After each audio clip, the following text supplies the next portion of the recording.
So clearly we're in a time of enormous interest, perhaps upheaval would be a better word.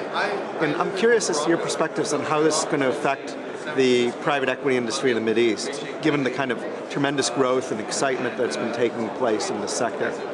Well, without a doubt, there's going to be some significant effects on the PE market of the Middle East. Some short-term ones and some medium-term ones. And in the short term, I think we will see practically a paralysis of deal making. By short term, I mean 3 to 6 months. I think it would be very difficult for somebody to justify doing a deal at price X when the market is moving 20% per week, up or down. Because if the market moves up, the seller is going to say, "Whoa, this is, not fair." Or if the market moves down, the buyer is going to say, "This is not fair." So in the case of extreme volatility, I would find it surprising if people were able to actually consummate deals in the short term. In the medium term, it has other types of effects. I think leveraged buyouts are not going to be a viable option for a while until banks are able to sort out their liquidity issues, which are global now, without a doubt. So we've got LBO issues. We've got, on the other hand, I think valuations without a doubt are coming down.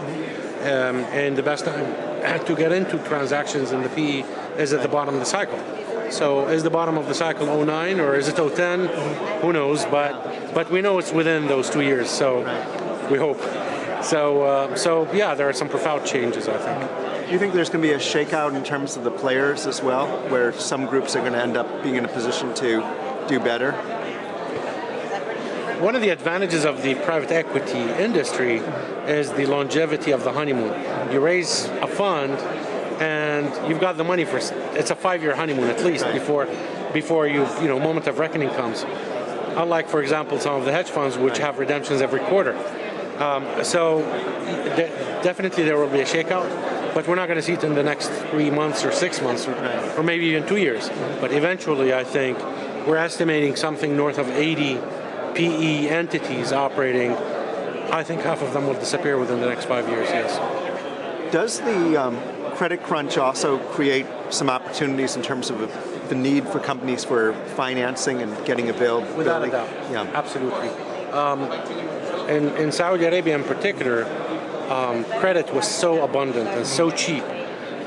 Prime companies were borrowing at less than 100 basis points above LIBOR. So there was an abundance of cash. And that allowed a lot of people to grow with debt rather than with equity. Right. That's now drying up. It's drying up in terms of quantity, and it's drying up in terms of cost. So costs have escalated. As an equity investor, they didn't actually need you in the sense that there were so many banks willing to hand out money? Correct. Mm-hmm. Correct. Absolutely. And that has changed now. Or it's changing. Like I said, in the next 3 to 6 months, I don't think we'll see. There's just so much activity going on until things settle down. But we know it's changed. It's changed for the medium term.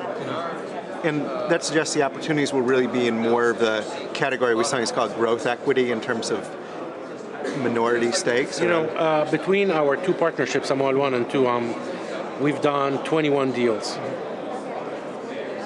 of which 20 deals have been growth equity. We've used leverage only in one deal. And even in that particular case, the company has grown 35% year on year. So we've been consistent in doing growth story deals rather than leverage deals for the simple reason, two simple reasons. You can afford to do so in an area with robust economic growth. And secondly, you sleep better when the credit markets go south because the growth is still there. Does that create anxieties in terms of not having the kind of control that you would have in a buyout situation, or are you able to work around that kind of issues? You just have to be extremely careful about assessing the quality, integrity of your partner. And we spend a lot of time working on that, a lot of time.